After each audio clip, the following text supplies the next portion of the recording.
93 FM LPPL Radio Suara Madiun. Assalamualaikum warahmatullahi wabarakatuh. Selamat pagi sahabat Suara Madiun semuanya dimanapun Anda berada. Jumpa lagi bersama saya Amanda di program Rasa Warga Radio Suara Madiun menyapa warga. Dan luar biasa di pagi hari ini kita telah terhubung bersama dengan tim Rasa Warga ya, yang akan menginformasikan hal menarik dan juga informatif tentunya untuk kita semuanya. Kita sapa dulu reporter Ayu yang sudah terhubung melalui line telepon kita. Halo, selamat pagi. Halo, selamat pagi sahabat ya. Gimana kabarnya hari ini? Alhamdulillah tetap semangat dong, meskipun di sini ya? Cuacanya juga sedang mendung ya. Sama dong tidak ya, menyurutkan kita mendung. Untuk terus menyapa dan memberikan kabar terbaru seputar kota Madiun. Oke, nah sekarang sedang bertemu dengan siapa nih? Apa nih yang bisa diobrolin untuk kita semuanya sini? Oke, baik. Nah, pada kesempatan pagi hari ini sudah berada di LPD Dinas Sosial Kota Madiun, tepatnya di Jalan Serindit, sahabat. Hari ini senang sekali ya tim Rasa Warga bertemu dengan salah satu pramubakti yang mendedikasikan hidupnya untuk terus pasien dan juga klien-klien yang ada di sini, begitu sahabat Manda. Oke, langsung saja informasinya, silahkan reporter Ayu. Baik sahabat Manda, terima kasih. Sebelumnya Ayu ada seluruh para pendengar Suara Madiun, Anda berada senang sekali tim Rasa Warga menyapa Anda semuanya pada kesempatan pagi hari ini, Jumat tanggal 1 Desember 2023. Sahabat Suara Madiun, mungkin banyak di antara kita masih asing ya dengan kata pramubakti.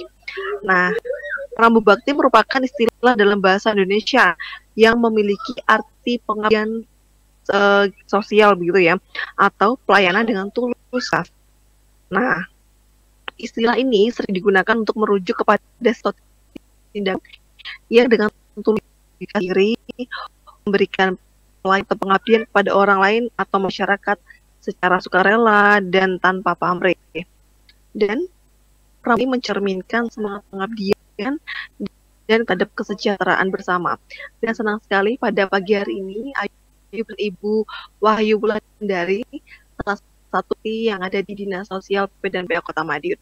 Kita akan berbincang dengan beliau bagaimana sih bisa kalau beliau ini bisa menjadi pramubakti di sini, khususnya bina lokal sosial ini. Selamat pagi Ibu. Selamat pagi. Baik, dengan Ibu siapa? Wahyu Wulandari. Sehat Bu hari ini? Alhamdulillah sehat, luar biasa, tetap semangat. Luar biasa ya Bu. Tadi saya sempat melihat aktivitas Ibu selama di sini ya. Bu, ini bisa diceritakan nggak sih dari awal bagaimana sih Ibu Wahyu ini bisa kecimpung menjadi pramubakti yang mengurus klien-klien di sini Bu? Alhamdulillah sejak 2020 Maret per tanggal 1 saya bisa masuk bergabung di Dinas Sosial PP dan PA Kota Madiun. Alhamdulillah kami ditempatkan di shelter Luka Binakari ini. Alhamdulillah kemungkinan dengan dibuka ini untuk klien-klien yang ada ini dengan jenis PPKS yang terlantar, ODGJ, lansia terlantar, maupun RPSE gitu. Alhamdulillah kita tulus ikhlas merawat dengan klien itu, ada yang HIV, ODGJ, tumor ovarium, stroke. Kesannya senang, luar biasa. Nah Ibu, tentunya ini bukan suatu pekerjaan yang mudah ya Bu ya, berkecimpung dengan masyarakat dengan ini ya Bu, kebutuhan tadi ya. Apa sih yang membuat Ibu mau gitu ya? Kita kembali lagi ya, tidak banyak orang yang mau gitu ya Bu. Kenapa kok bersedia? Kemungkinan panggilan hati. Kita tidak ada apa-apa, alhamdulillah sopo toh yang peduli ya. Kalau panggilan hati ini tidak akan bisa merawat seperti sekarang ini. Kita peduli kesehatan, kebersihannya, pun untuk mencari keluarganya. Itu. Kalau kesannya itu bila saya klien kan sudah dikirim ke panti juga masih terikat silaturahmi, masih kontak gimana sudah yang di maupun di shelter itu Mbak. Alhamdulillah. Ibu kan berarti tadi mengurus mereka ya Bu ya. Berarti kegiatan Ibu sehari-hari apa? Bisa diceritakan aktivitasnya mungkin menyapa mereka, dan sarapan dan sebagainya. Ada yang lebih spesifik lagi Ibu? Monggo. Kalau pagi kita sapa dulu dengan dia, dengan selamat pagi, assalamualaikum, kita tetap semangat, sehat, alhamdulillah, klien-klien kita tetap semangat. Setelah itu kita mengajak keluar untuk mengajak aktivitas, membersihkan kamar-kamarnya sendiri, dan diajak kemungkinan saya kasih musik bawatan, kita ajak senam sebisanya. Setelah itu setelah bersih-bersih mandi kita kasih makan. Setelah itu ada yang minum obat kasih kita. Setelah itu kita ajak ya seperti gimana ya, bincang apa keluh kesahnya dia. Seperti kita santai itu. Setelah jam-jam istirahat saya ajak untuk istirahat. Itu. Bukan, tentunya pekerjaan ini bukanlah ini mudah tadi Bu ya, seperti yang saya katakan. Kira-kira Bu, tantangannya apa sebagai pramubakti merawat pasien klien di sini Bu? Kalau kita tetap antisipasi semua, yang utama klien OD yang urgent, maksudnya juga yang aktif. Kita misal ada cakupan Satpol PP kita, kalau kita masukkan dulu sel.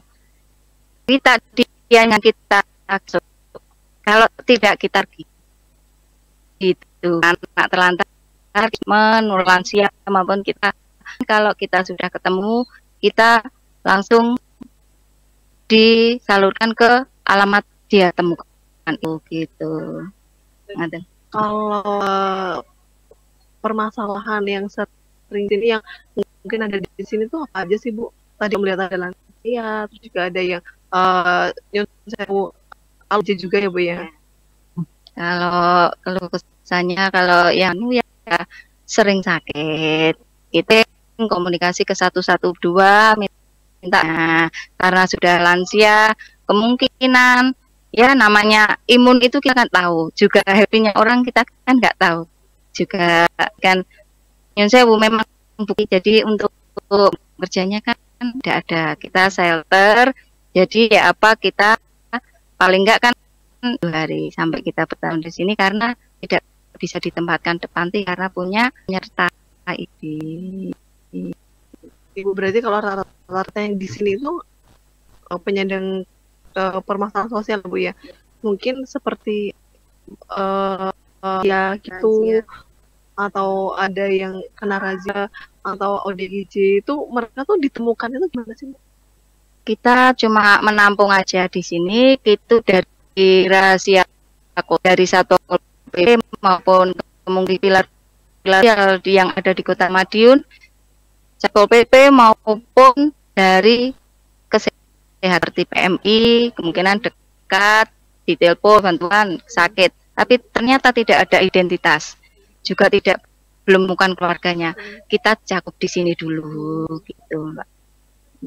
Jadi sahabat Suara Madiun memang ya pramubakti Bu ya tadi itu memang atau pekerjaan yang kita ulangi lagi ya, tidaklah Madiun kalau tidak bermental budget itu kayaknya susah, apalagi juga setiap hari itu menghadapi klien-klien seperti ini tadi ya, ada lansia, terus juga ada ODGJ, belum kalau misalkan ODGJ-nya itu nggak Bu ya, mungkin kumat gitu.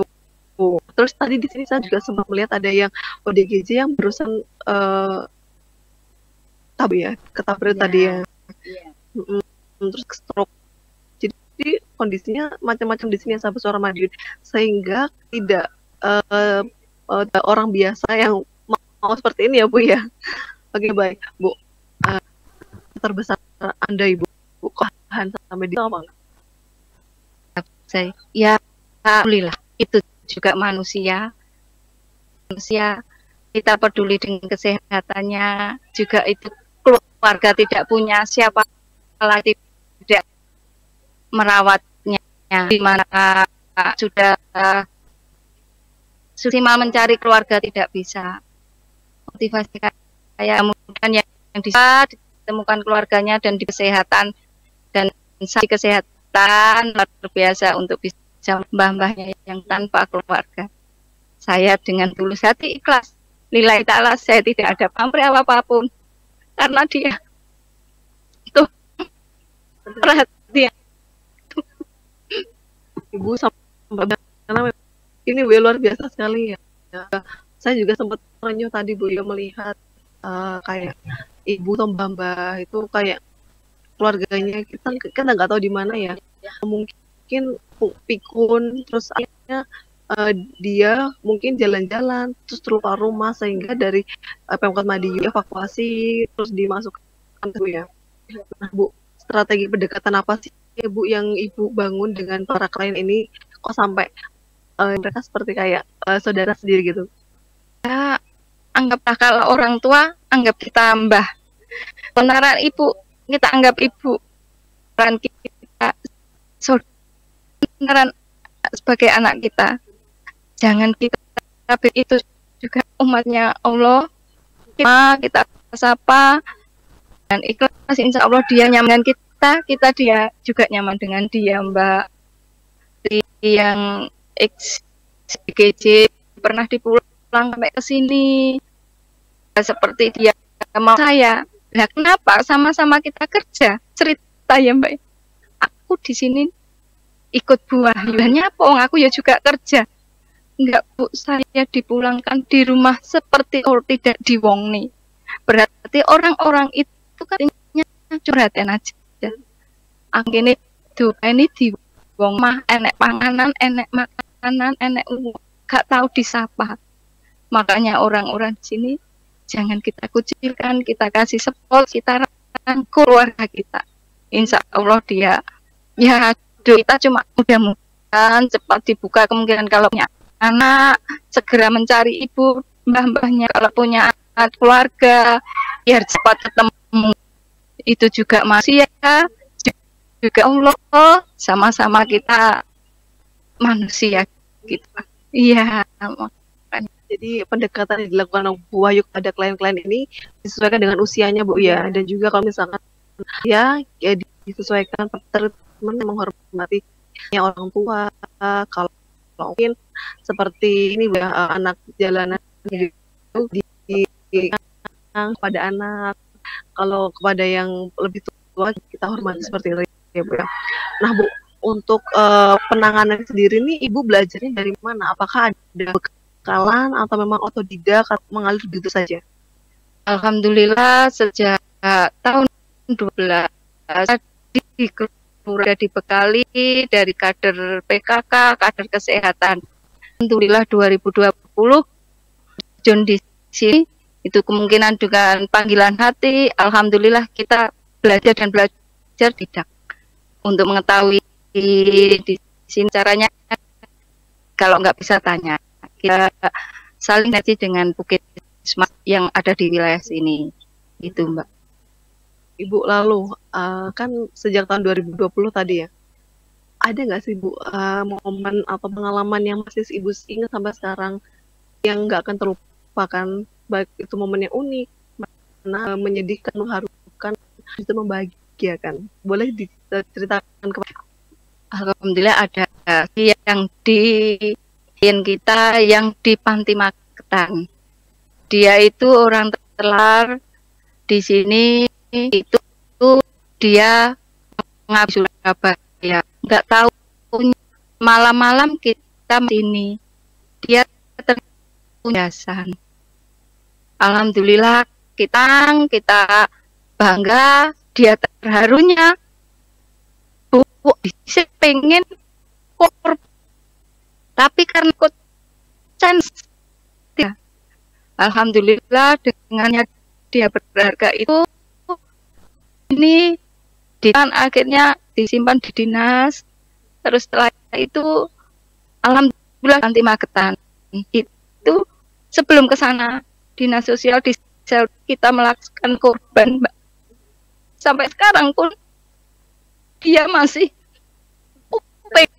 ikut Bu Wahyu aja. Kayaknya gak enak nih Bu Wahyu. Samanya klien-klien yang di panti itu ingat pun yang di sini seperti Mbah ini seperti Mbak Suti, nah itu mesti bilang rok. Tapi saya kalau malam ya Allah sopo sing gelem, kadang juga teringat Allah asik ya kalau tidak gojek, tidak nari, happy gitu Mbak. Ya, ya alhamdulillah itulah makanya bukannya apa itulah saudara kita.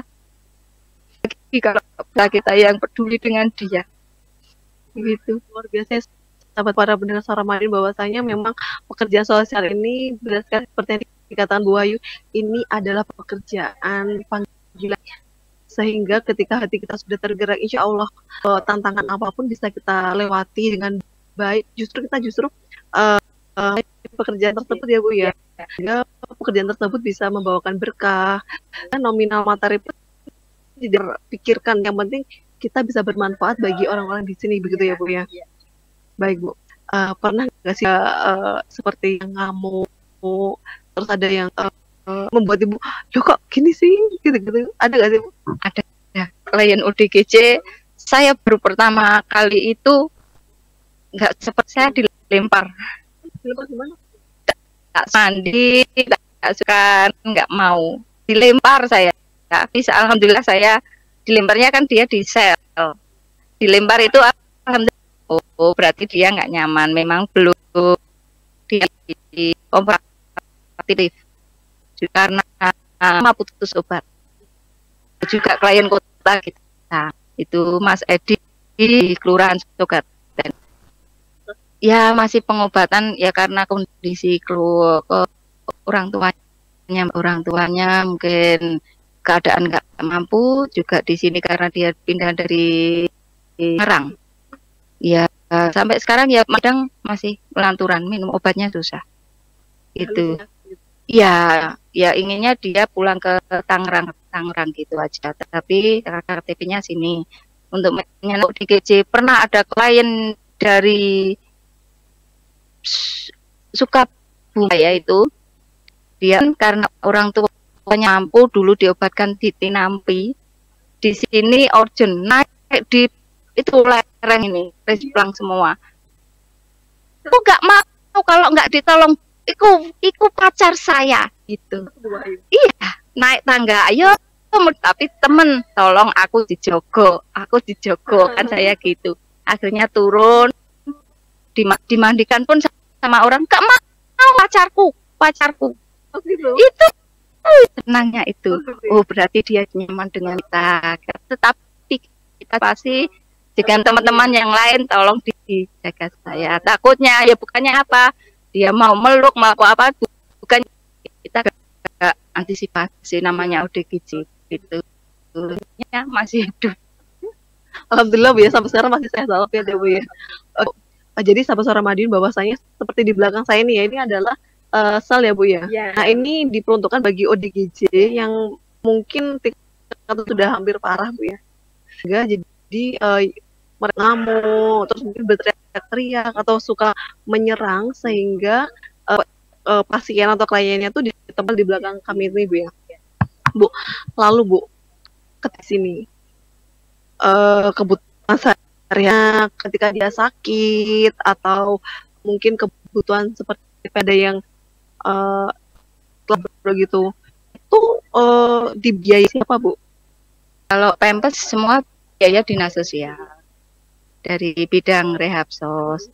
Kita ngambilnya kita kan cuma ya habis kita menak gitu itu biar tetap dari dinas saya. Berarti semua kebutuhan klien-klien ini dicukupi oleh dinas ya Bu ya? Iya, dicukupi dengan dinas. Iya. Termasuk sakit juga diobatinya dari dinas. Kalau sakit, kalau punya BPJS kan ditanggung mungkin BPID-nya gitu. Kalau enggak punya identitas seperti Ondi tadi, karena dari sini sudah disidak di Sapel ternyata belum pernah sidik jari pakai rekom dinas. Batannya pakai rekom dinas karena dia T4. Tempat tidak tetap, tempat tinggal tidak tetap. Berarti belum punya. Ya, itu. gitu. Nah, jadi sahabat Suara Madiun itu tadi ya sedikit cerita ya tentang pekerjaan ini pramu bakti gitu. Jadi kita tahu ya bahwa ada di antara pramu bakti ini dan salah satunya adalah Ibu Wahyu Wulandari yang sangat luar biasa ceritanya 2020 begitu ya. Nah, sahabat Madiun bahwa saya memang ya kerja itu untuk ikhtiar agar bisa mendapatkan dalam kebutuhan sehari-hari. Kerjaan yang dipilih biasanya akan disesuaikan dengan passion. Begitu juga dengan Ibu Wulandari ini. Beliau ini adalah passion di kegiatan sosial, sehingga tidak disangka juga beliau bisa berkecimpung di sini gitu ya. Dan juga sahabat Manda, mungkin sahabat Manda ada yang ingin kepada Ibu Wahyu. Oke, baik, selamat pagi Bu Wahyu. Iya, pagi hari ini luar biasa ya, Bu Wahyu bisa berkesempatan untuk berbincang-bincang bersama dengan tim Rasa Warga untuk bercerita terkait pengalamannya sebagai pramubakti di Dinas Sosial PP dan PA Kota Madiun. Nah, Bu Wahyu ini bekerja sebagai pramubakti dibantu berapa orang, Bu? Ada berapa total jumlah pramubakti yang ada di Dinas Sosial tersebut, Bu? Kalau di Dinas Sosial cuma kami aja. Tapi kalau di shelter kita ada 4 personil. Oh, total ada 4 personil Dari ya kalau di penjaga, shelter. kebersihan, Mm-mm. juga untuk tenaga lepas gitu. Oh, oke, baik. Nah, dari 4 orang itu berarti ya memang terbagi-bagi ya, Bu ya, tugasnya ya, Bu ya. Ibu Wahyu sebagai pramubakti, kemudian ada yang penjaga dan lain sebagainya. Nah, Bu Wahyu, ini tadi kan pernah cerita ya pengalaman dan juga tantangan selama mengabdi sebagai pramubakti di Dinas Sosial. Nah, kalau flashback di zaman Corona kemarin, Bu, di zaman-zaman memang genting banget ya COVID-19. Itu seperti apa, Bu, pelayanannya? Apakah juga sama, harus bertatap muka bersama dengan pasien-pasien atau klien atau bagaimana, Bu? Untuk COVID kita Mm-mm. tetap bertatap muka. Kita Oke. tetap antisipasi juga jaga kita tanpa lepas masker. Mm, Bila ada klien masuk dari luar, mm-mm. kita tetap pakai seperti pelang COVID gitu. Oke. Untuk Mm-mm. kita antisipasi jaga kesehatan dan klien lansia kita sendirikan seperti isolasi disendirikan. Kalau 3 hari tidak ada tanda-tanda, Mm-mm. kita bisa gabung teman-teman gitu. Oke, jadi SOP-nya hampir sama dengan nakes ya, Bu ya? Ya. Mm-mm. Iya, seperti Oke. nakes. Oke, Bu Wahyu, mungkin bisa juga diberikan motivasinya untuk semua warga Kota Madiun agar bisa apa namanya ya, istilahnya kalau bekerja itu benar-benar menggunakan hati, Bu. Karena kan Bu Wahyu sendiri juga bekerja sesuai dengan hati, akhirnya juga sesuai dengan passion, memilih pekerjaan pramubakti ini untuk dikerjakan oleh Bu Wahyu. Gimana, Bu, kalau saran dan juga motivasi dari Bu Wahyu sendiri agar semua warga Kota Madiun ini benar-benar apa ya, istilahnya ya mereka terlibat menggunakan hati dalam melakukan aktivitas dan juga pekerjaannya. Silakan, Bu. Iya, kalau memang pekerjaan pramubakti, kalau bukan panggilan hati, kemungkinan dia mampu, tapi untuk sewu, sistemnya untuk aduh koyok ngono, Hmm. get ya, Hmm. itu sebetulnya orang yang mau dan pintar mau itu tinggal yang maunya aja, juga Hmm. untuk panggilan hati itu. Mm-mm. Ini gimana ya? Ya mudah-mudahan Yun banyak orang-orang dengan orang yang belum ketemu keluarganya, yang antar pun lansia, anak maupun yang ODGJ jangan dikucilkan. Kita rangkul seperti keluarga. Gitu aja. Baik, Bu Wahyu, terima kasih atas waktu dan juga kesempatannya. Semoga ini semua menjadi amalnya Bu Wahyu sendiri ya, untuk nanti biar apa namanya lebih bahagia juga, dan tentunya banyak sekali nih keluarga dari Bu Wahyu sekarang ya, Bu ya.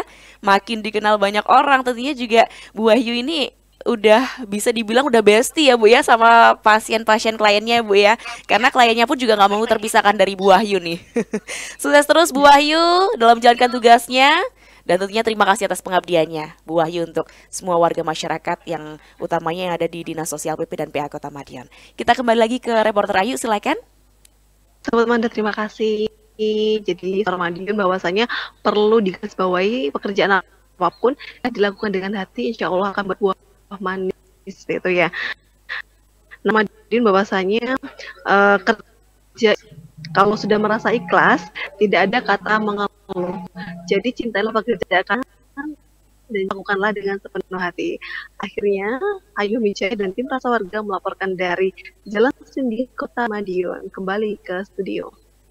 Baik, terima kasih laporannya dari reporter Ayu dan semoga informasinya semakin bermanfaat untuk kita semuanya, sahabat Suara Madiun semuanya. Dari sini kita tahu ya, berbagai profesi tentu juga ada risikonya dan semua pekerjaan juga harus tetap dijalankan dengan hati dan penuh ikhlas tentunya dalam melaksanakan pekerjaan tersebut. Kembali lagi di program berikutnya, stay tune terus di 93 FM LPPL Radio Suara Madiun. Terima kasih sudah mengikuti program acara Rasa Warga Radio Suara Madiun Menyapa Warga.